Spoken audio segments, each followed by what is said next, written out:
So, meine Damen und Herren, ich begrüße Sie zum nächsten Panel.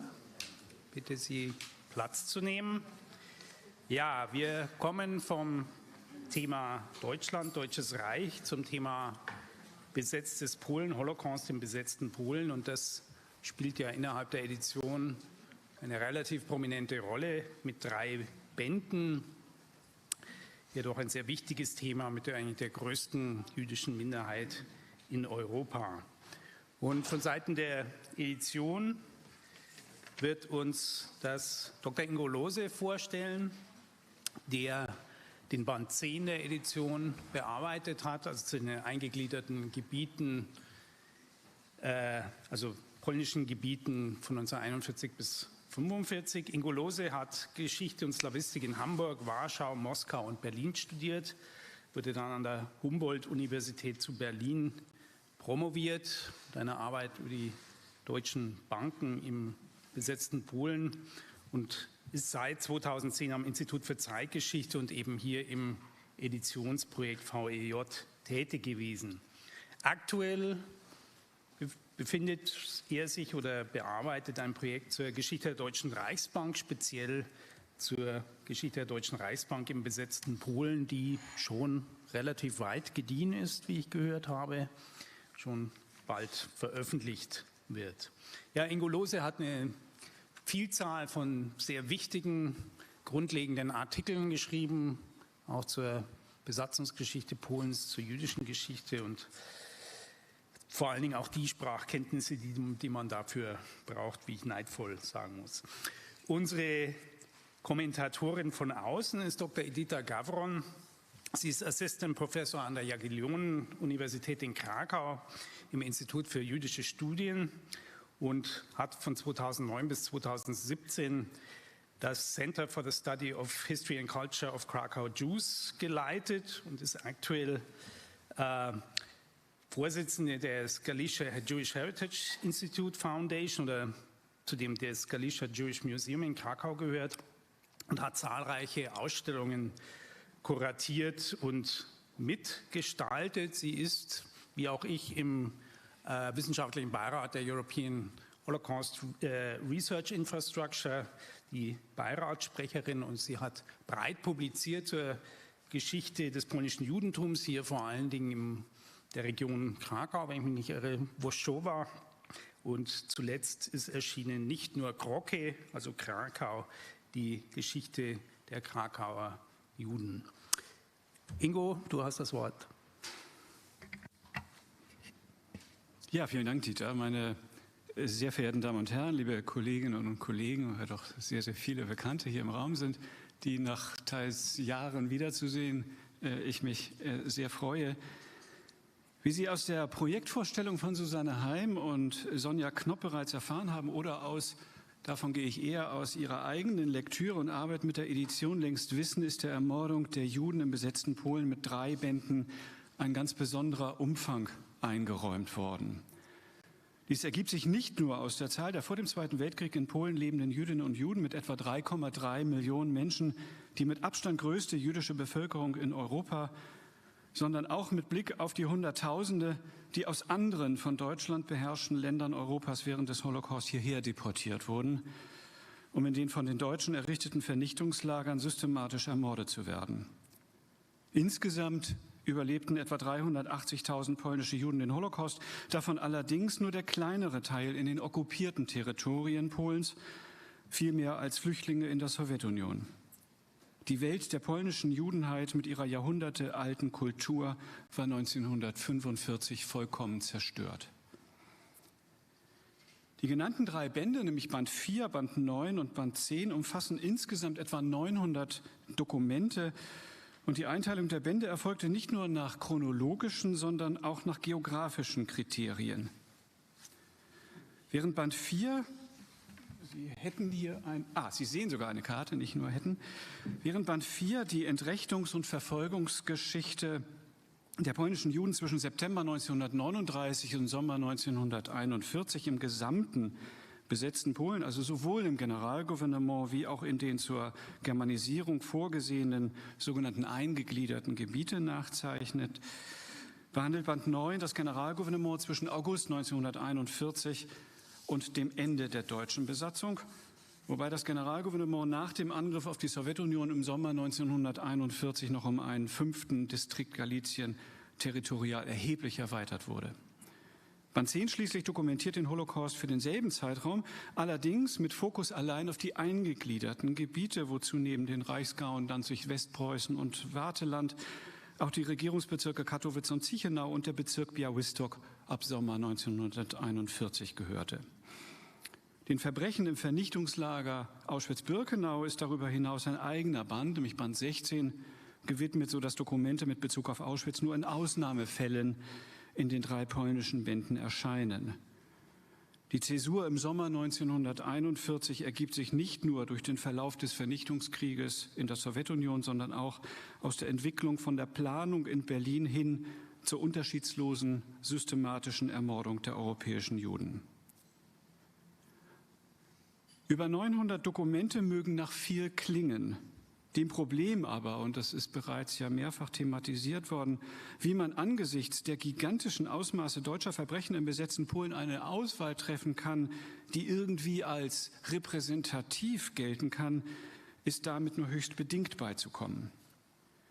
Der politische Wandel nach 1989 in Ostmittel- und Osteuropa hat neben einem allgemein gewachsenen Interesse für diese Region für die Geschichtsforschung des Holocaust an Umfang und Inhalt riesiges Quellenmaterial entweder erstmals oder deutlich leichter als zuvor zugänglich gemacht, das Aufschluss gibt über wichtige Teilbereiche des Holocaust bzw. andere Verbrechenskomplexe, aber eben auch über deren Zusammenhänge, die man oftmals zuvor überhaupt nicht kannte.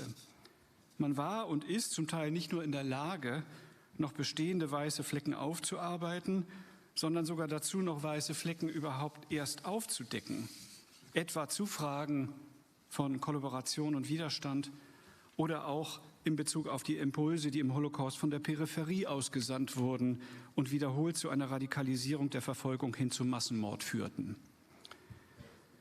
Schwer fiel bei der Quellenauswahl wiederholt die Grenze, auch das ist bereits mehrfach erwähnt worden und ich vermute, das wird so weitergehen in den nächsten 2 Tagen, die Grenze des 8. Mai 1945. Denn während das berühmte Untergrundarchiv des Warschauer Ghettos unter Leitung von Emanuel Ringelblum natürlich ein Quellenkorpus ersten Ranges darstellt, konnten beispielsweise die herausragenden Nachkriegsdokumentationen der Zentralen Jüdischen Historischen Kommission in Polen und mehrere tausend Berichte von Überlebenden, abgesehen von wenigen sehr frühen Dokumenten, nur in der Einleitung berücksichtigt und eingearbeitet werden. Dabei hat sich in jüngster Zeit eine Reihe neuer Fragestellungen und Blickrichtungen ergeben. Ich denke dabei beispielsweise an sozial- und mikrogeschichtliche Ansätze, die in den letzten Jahren stark auf politische Parteien und religiöse Gruppierungen in den Ghettos fokussiert und einmal mehr den Vielklang jüdischer Stimmen herausgearbeitet haben.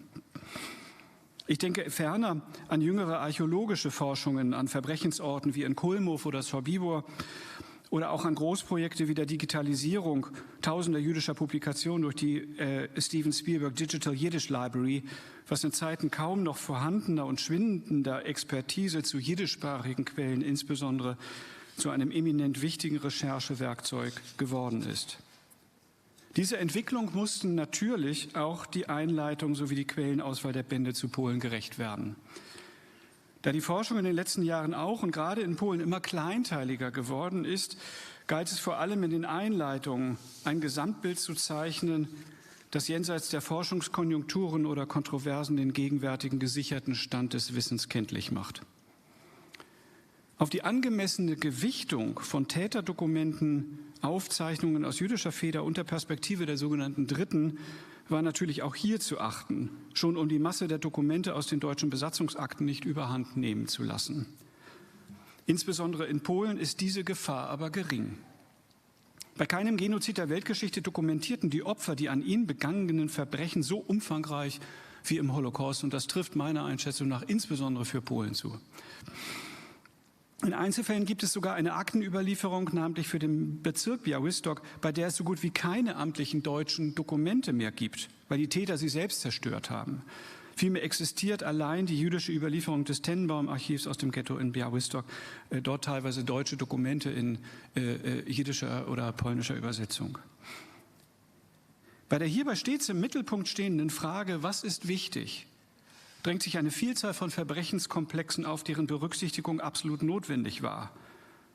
Zu den bekanntesten Dokumenten, das, was wir intern immer als Schlüsseldokumente bezeichnet haben, die sich in den 3 Bänden finden lassen, gehören beispielsweise der berüchtigte Schnellbrief Heydrichs vom September 1939, ausführliche Passagen aus den Tagebüchern von David Scherdakowiak aus dem Ghetto Litzmannstadt oder viele andere, Reden von Generalgouverneur Hans Frank, die verzweifelten Hilfsversuche der jüdischen sozialen Selbsthilfe und auch die moralischen Dilemmata der Judenräte, die ersten Augenzeugenberichte von Geflüchteten aus den Vernichtungslagern, Dokumente zum Handeln der polnischen Exilregierung und mehr noch der polnischen Heimatarmee und anderer Widerstandsgruppen.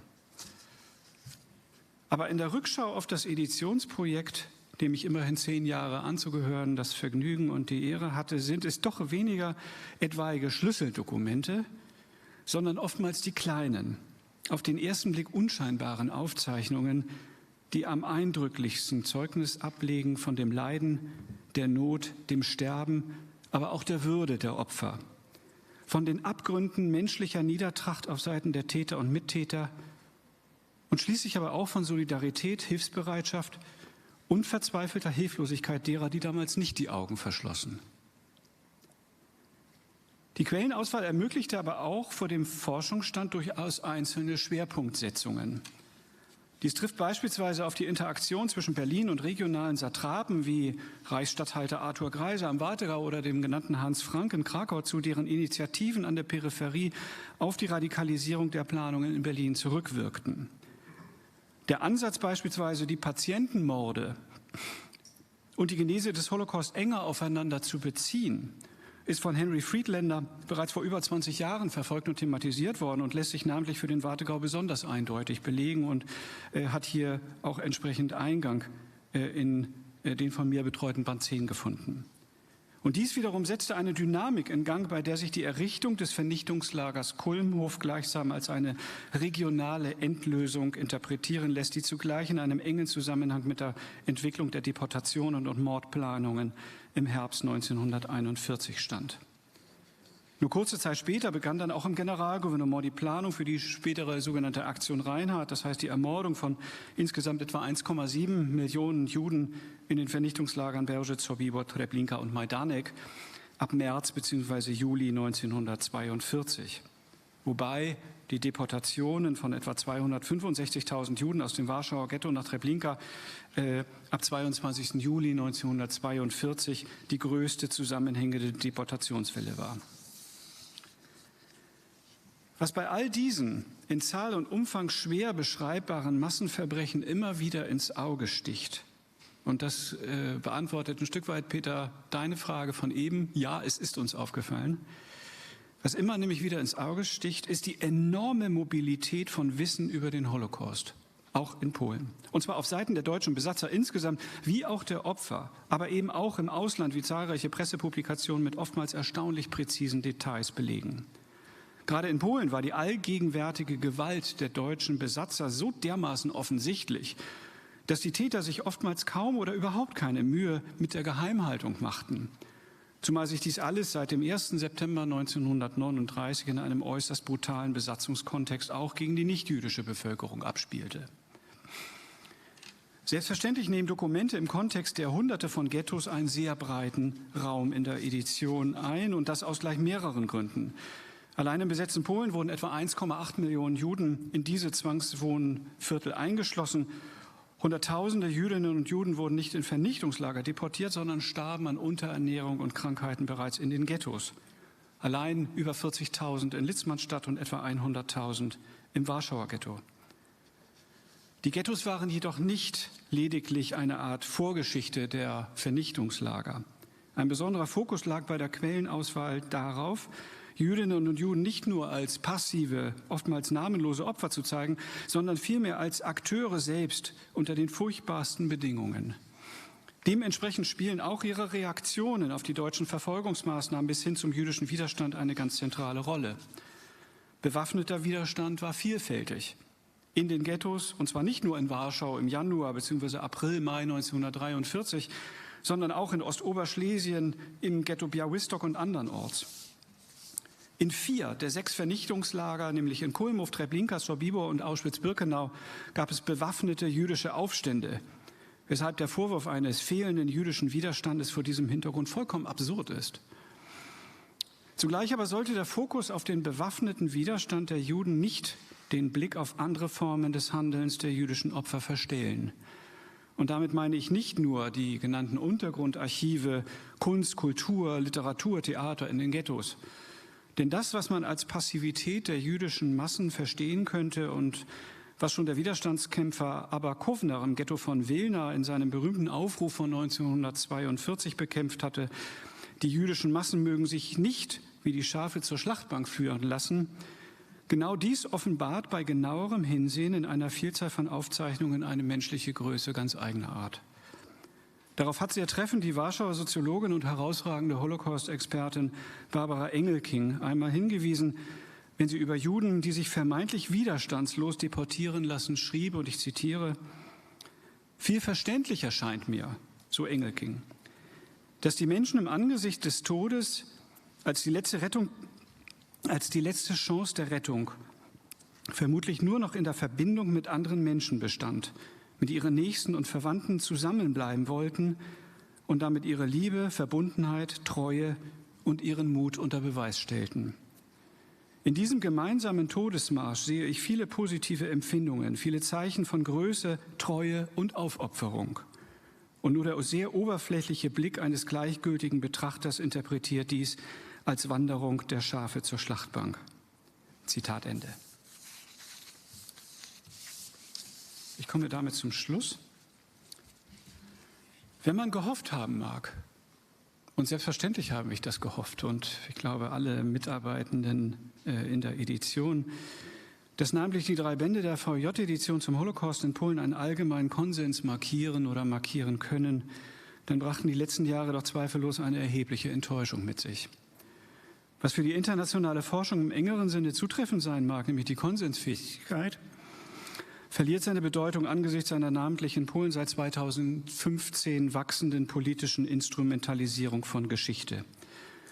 Details gehören nicht auf diese Konferenz, aber es reicht vielleicht der Hinweis aus, dass es mit einem führenden polnischen Forschungsinstitut 2015 einen unterschriftsreifen Vertrag gab, mindestens 5 Bände der VEJ ins Polnische zu übersetzen. Bis dieses Vorhaben dann mit den polnischen Parlamentswahlen im Herbst 2015 beendet war, bevor es überhaupt begonnen hatte. Danke für Ihre Aufmerksamkeit. Ja, danke, Ingo.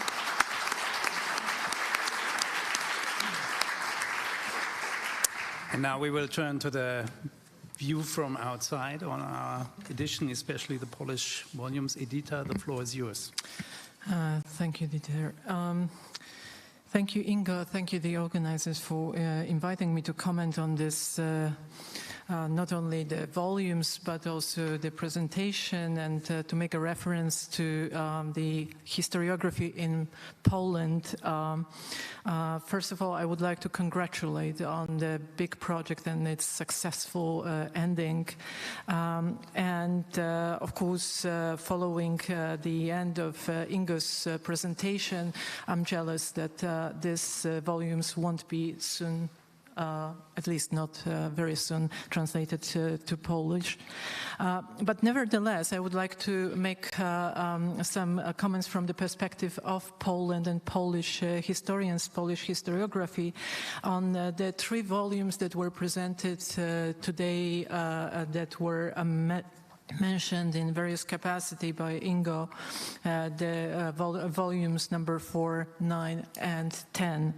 Of course, they, as it was stated several times today, they represent variety of sources, not only from the provenance perspective, but also the language, the passive and active role of various actors during the Holocaust. But when you look at the 3 volumes from the Polish perspective, I think many historians would say there is a 4th volume missing. It's volume number 16. the history of Auschwitz-Birkenau, it has become so integral part of Polish historiography as well as the historiography of Polish Jews that leaving it aside might raise some questions why it was done so. Therefore, I would like to just make a comment that this is a very sensitive element of Polish historiography. I won't dwell on the details, but excluding it from Poland might raise some questions. And of course, it's the same with the history of the death marches, which include the experience of many Polish Jews, many Jews who managed to escape from Poland during the death marches, and that's quite important. Nevertheless, the variety of documents presented, it's really impressive. I was really touched when reading some of them and reading the list by carefulness in selecting various types, and also making sure that the documents provided are will enable the readers to fight the distortion of the history, and also they will help with the memory fading and with the lack of the last survivors. There are voices of Polish Jews, as mentioned, and that's quite important. Of course, there is a question why we pay attention to Poland. Why Poland? It was mentioned previously that Poland was home for approximately 3.5 million Jews before the outbreak of the Second World War. But I think it's also worth to mention that in the context of talking about the Holocaust, 90% of Polish Jews perished. And this is the story of those who perished, but also those who struggled to survive. And in the context of Poland, it's also worth to point that 5 out of 6 million European Jews were killed in the widely understood territory of Poland. And here we come to the borders, the questions of borders, how we define borders of Poland. But nevertheless, we talk about the widely understood territory of Poland. When we look at the history of the Holocaust from the perspective of the state of Poland, there is another number that is worth to mention. It's 3 million Polish Jews, as being about 50% of Polish citizens who lost their lives during the Second World War, which is significant. And it's also a very important part of Polish history, which is not always emphasized properly. In the context of Poland, we also have to keep in mind that Poland was a playground and a graveyard. The playground for various actions and stages of the Holocaust, including the ghettoization, rightly pointed the importance of it just before my presentation, but also Aktion Reinhardt, the activities of the Einsatzgruppen and the whole network of camps, Nazi German forced labor camps, concentration camps, and the death camps, and that makes it very special. I was very happy and impressed by the introduction to the volumes. And this is something that is very valuable input before presenting the documents. Reading through the introduction to the volumes, I'm glad that to say that the readers will have the comprehensive background, the contextualization of what is presented by the documents. But also, it's very important to give a wider picture of the events that led to the Second World War and the Holocaust. And from the Polish perspective, I can say that we very often forget about certain events that happened before the Second World War that shaped certain situations, allowing then actions of Nazi German troops to move much faster than it could be. And also the background, the introduction and the background shows the development of a social atmosphere, which is quite important. Very often talking about the Holocaust, we skip this part, analyzing the society, how society reacted to political events in the late 1930s, not just in Poland, but in Germany, elsewhere in Europe, and that's quite important.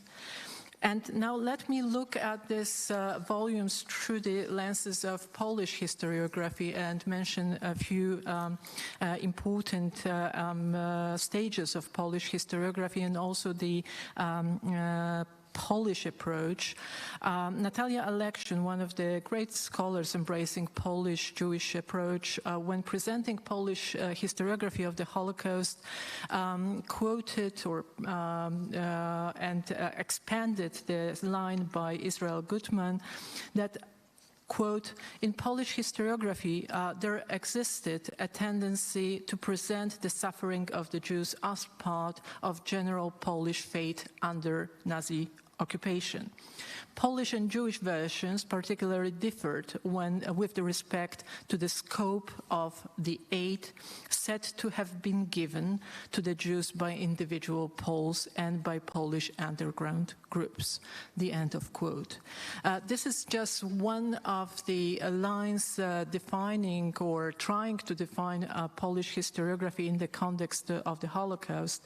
And of course, the Polish historiography is not monolithic.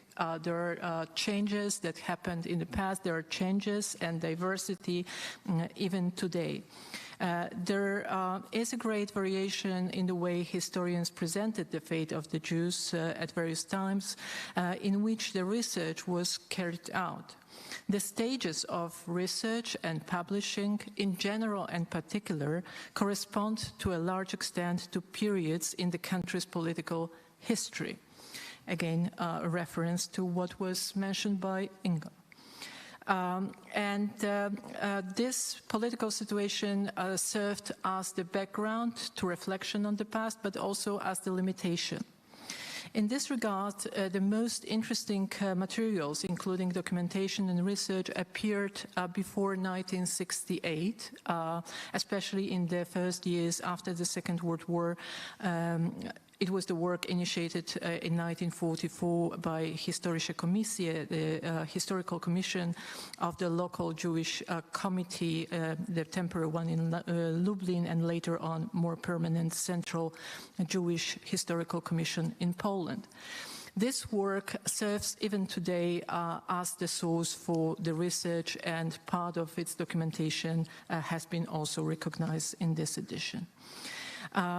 The staff of the scholars and members of the Jewish Historical Commission, when they started their work, they basically focused on, quote, Jewish history in Poland under Nazi occupation, and in particular on the documentation of the bestial crimes committed against the Jewish nation by Nazi Germany, of the process of the annihilation of the Jews, of the Jewish nation's fight against the hateful enemy, of the moral standing of the Jewish society's cultural life, literary and folk creativity at the time of the occupation, the influence of various groups and individuals on Jewish life of that period. The end of quote.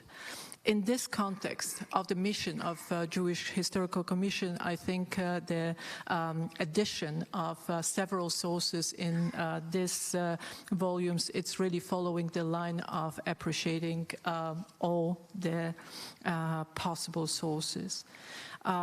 And I wouldn't like to stop at the period of the immediate post-war years, but I would like to also mention the next period of Polish historiography that started in the late 1980s with significant changes following the political changes in Poland in 1989 in particular. This new approach to the Holocaust research was enabled not only due to the political changes, but also the opening of the archives and the new tools that were developed by the scholars.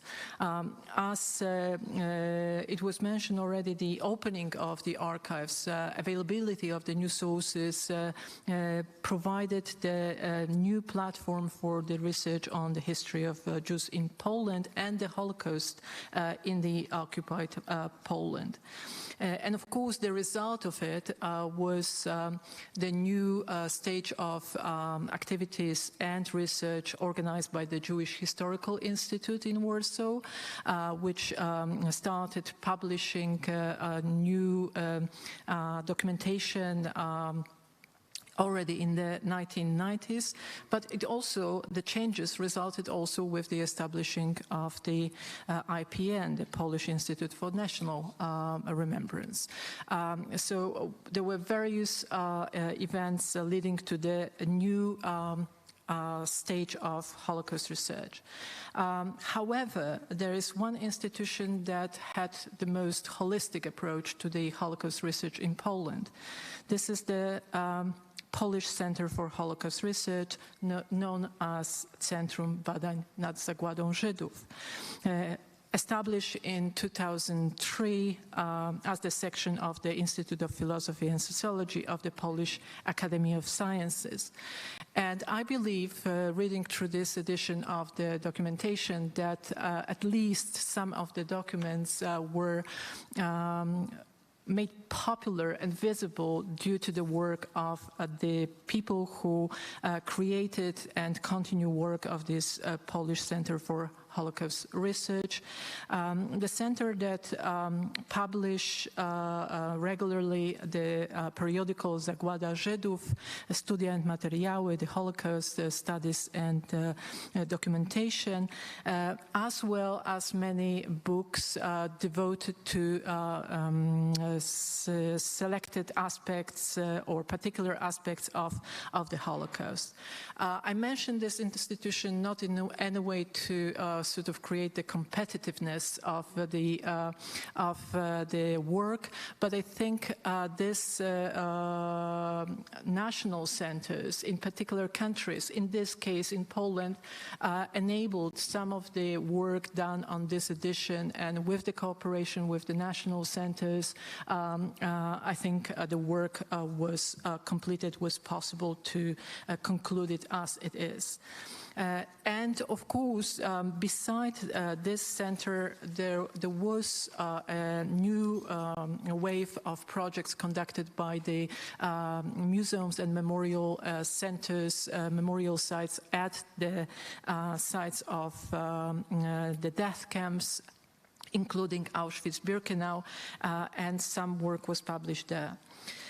But of course, I would like to also add a few words about the recent completed work on the Ringelblum archive. The history of the ghettos in Poland was widely discussed by Ingo, so I won't dwell on it. But I would like to mention that this was a milestone to conclude the work on the Ringelblum archive. However, I think it was also quite important from the Polish perspective to find the selection of the documents from Ringelblum archive as part of Polish National Library. In 2019, the selection was published by Biblioteka Narodowa, National Library of Poland, and it was prepared by another colleague of mine and great scholar, Professor Jacek Leociak, who also provided the introduction. I mentioned the work on Warsaw Ghetto, in particular the collection of Ringelblum Archive, which is one of many collections devoted to the ghettos in the territory of Poland, to also explain why the historiography of the Holocaust in Poland for many years was focused on big centers, on big ghettos, on big towns, cities. But it was only in the recent years that the huge project was carried by Polish scholars to deal with peripheries of the Holocaust, with the provinces of Poland, and to do research on more hectic, in some ways, more random behavior and actions conducted in Poland, occupied Poland as well. And the result of this project was published in Polish in 2018 and recently translated to English under the title Night Without End, The Fate of Jews in German-Occupied Poland.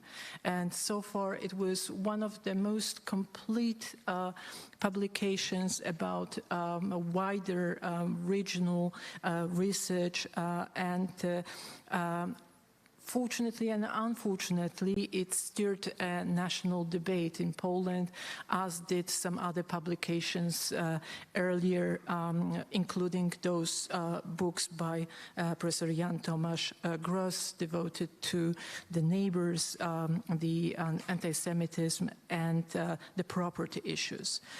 So history, in this case, it's always present in the debates in Poland, and I'm sure that also this edition will add to the discussion, and the documentation will be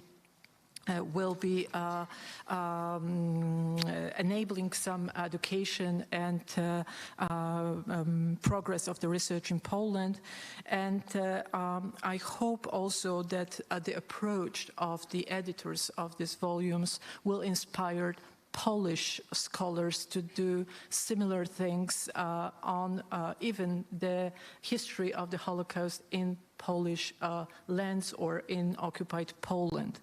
And I cannot skip also one more topic, which is the history of the Holocaust, history of the Second World War, and the museums. And this kind of a wider perspective and more deeper look at the history of the Second World War was certainly present in the very first concept of the Museum of the Second World War in Gdańsk. Unfortunately, it was changed due to political changes. So today it represents different kind of concept, but I liked very much the approach of widening the perspectives for Polish viewers, for Polish audience, and widening the horizons of our reflection. And just to conclude, because I'm already running out of time, I would like to conclude with a quote. I was recently reading some works, and the quote from Yehuda Bauer sort of stays in my memory. The history of the Holocaust is a part of the present. It's not dead. It's not even the past. And with this